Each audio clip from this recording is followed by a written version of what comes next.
If you're like me, you started off doing YouTube and doing a lot of research, watching other people's YouTube videos on how to grow as a small YouTuber and just the general tips on how to start a YouTube channel as a small creator. And a lot of the things I found felt kind of obvious. It was like, have a good title, have a good thumbnail. If you're already a heavy consumer of YouTube like I was, all these things kind of seem obvious. So today I'm going to give you my personal YouTube hot takes for being a small creator, a new creator, whatever you have it. Take all of these with a grain of salt. It's either you feel like you should apply this in your YouTube strategy or you feel like you shouldn't. It really is super subjective on what kind of creator you are and what kind of content you're planning on making. At the end of this video, I'm going to show you my real analytics because today is actually March 31st and this is the end of a full 3 months of me being on YouTube.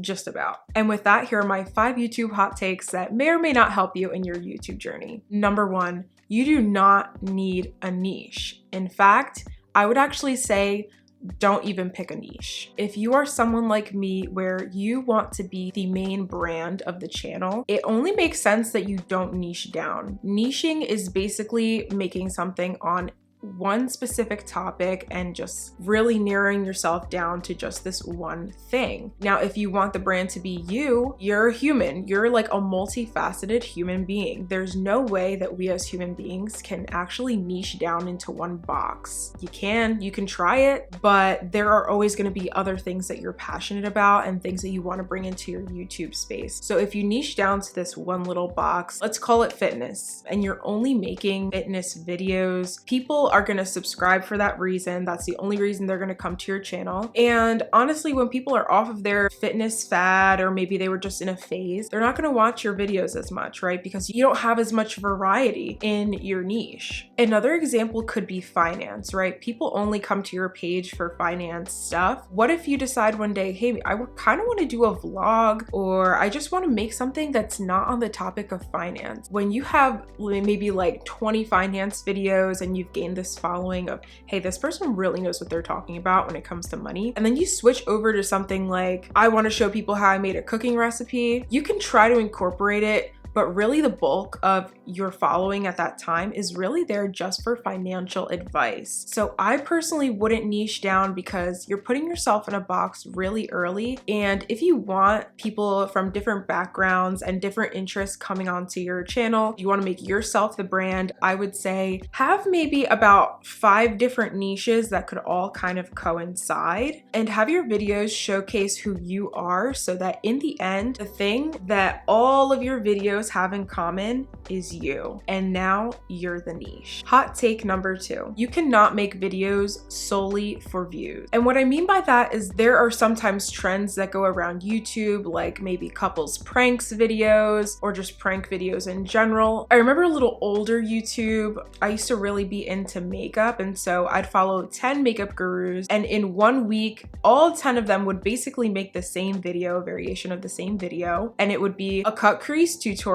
right? So like going just along with the trends because you know that people are going to click onto your video, they want to see your take on it. That's kind of cool, but I think when I see small creators try to do that, it really hinders their own creativity. I don't think this is a good strategy long term. You could easily get stuck creating content that you don't love, that you're not passionate about, and it just ends up feeling like you're making things to chase numbers and to chase views, and that never feels good. Start by creating the platform that you really want and see how it goes from there. Hot take number 3, and this is a really big one in my recent research for like 2023 creators. Everyone is saying not to do this. I say we should still use timestamps. And let me tell you why. In a really big way, and literally for decades, YouTube has been almost like a search engine, and the biggest part of YouTube being the search engine is that we are searching for videos from real people, real experiences, real information. And so in a way, the people who come to YouTube and use it as a search engine can really benefit from timestamps. If you make videos that are in the style of giving information or telling a story, if someone could search for the information in your video in any type of way, it really would make a difference if you would put timestamps. It's almost courteous to your viewers in a way. Let's say you have a 20-minute video, and 20-minute videos are pretty long and you have a lot of information packed in that video. Maybe they watch your video a whole time through. They remember that you said this one thing in your video and it was in a certain section of that information. Without timestamps, they're kind of stuck going through the video, and that's kind of annoying. Why not make the timestamps for them so that they could find the exact part that they need, and maybe they'll come back and keep referencing the video because it's so easy to find the information that they were looking for. This also goes for someone who is coming to your video for the first time. If someone clicked on your video for certain information, I just feel like you should be able to let them find the information that they needed. Let them easily skip the stuff that they don't care about. In my opinion, I'd rather have the timestamps instead of them clicking off of my video in the first 30 seconds because it's not exactly how much time they want to waste to find this information. In the end, my personal motivation is to win someone over as a viewer. And that means if putting timestamps in place makes it easier for them to navigate through my content, I'm gonna do it because that's gonna win them over in the end. And they might even subscribe and keep coming back because they know that I'm efficient in the way that I'm handing them this information. Really, the only argument that people have for not using the timestamps is that people won't watch your video all the way through. Like I said before, people usually are not gonna watch your video all the way through anyway. I mean, you see this in your analytics. A lot of people click off in the first 30 seconds. I feel like I might as well have even a minute of watch time, 2 minutes, 3 minutes because they watched a section rather than them just clicking off in the first 30 seconds because they don't know how to find the information in my video that they came for. Hot take number 4. Don't start your channel out with vlogs if you really want to grow. If you're a small creator and you don't have any type of following on TikTok, on Instagram, you have to be honest with yourself. People just may not be interested in your vlogs because they don't know who you are. Like, you're just another normal random person filming their day. What makes popular vloggers popular is their personality. So if the people are not familiarized with you,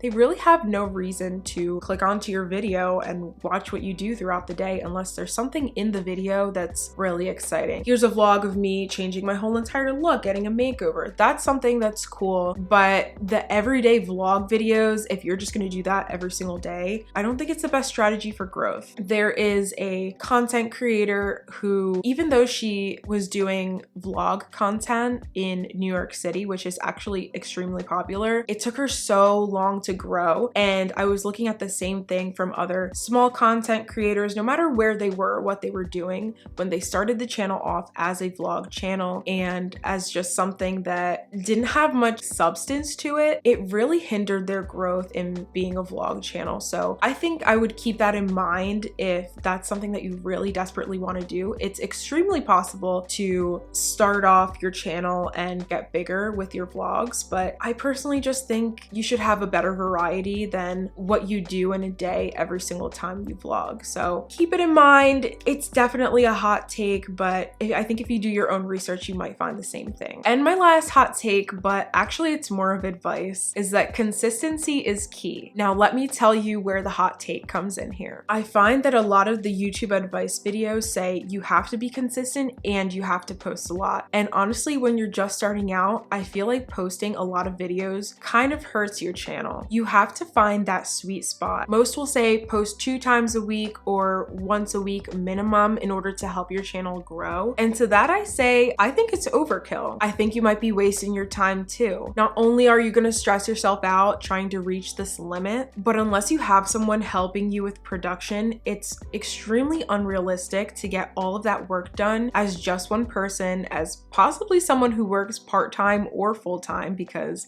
you're not making any money off of your YouTube videos yet. I personally wouldn't put that pressure on myself, and I'm not. It's really difficult to make a good video every other week. Of course, this comes with the exception of like live streaming or creating content that doesn't take a lot of effort to look through and edit. The best thing to do, in my opinion, is put out content on a schedule that's realistic for you and then be consistent from there. If you say that you're gonna do a video once a month on the first of every month, do that. But make sure that you do it consistently every single month so that people know when to come back. If you're doing a video every other Thursday, like me for example, I'm gonna make sure that my video is posted at 8 a.m. every other Thursday, no matter what, no excuses. I have truly stayed up until 3 a.m. some nights because things just get in the way, and I will make sure that I still get it up on that Thursday morning at 8 a.m. I don't want to give myself that leeway to say, oh, you know, if I post it on a Friday, it's really not that big of a deal. It's just another day. You are breaking all types of consistency that your brain relies on you to get these things done. And I think after a while, it's going to become second nature. You'll be able to plan better for the content that you want to put up, and it'll be easier for you to be consistent because you made it a routine.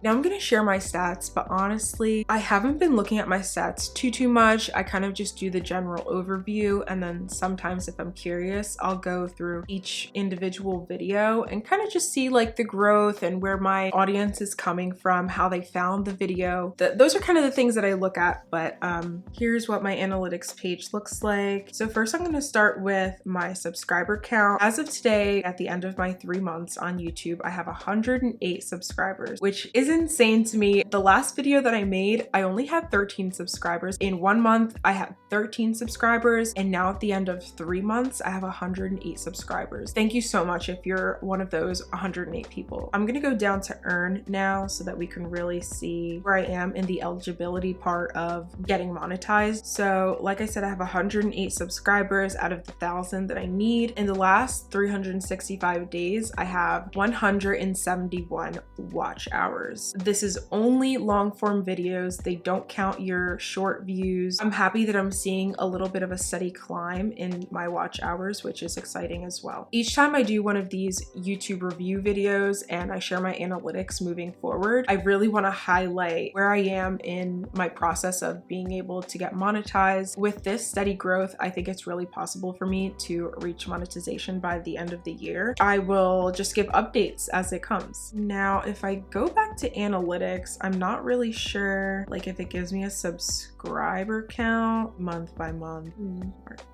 last 28 days. Okay.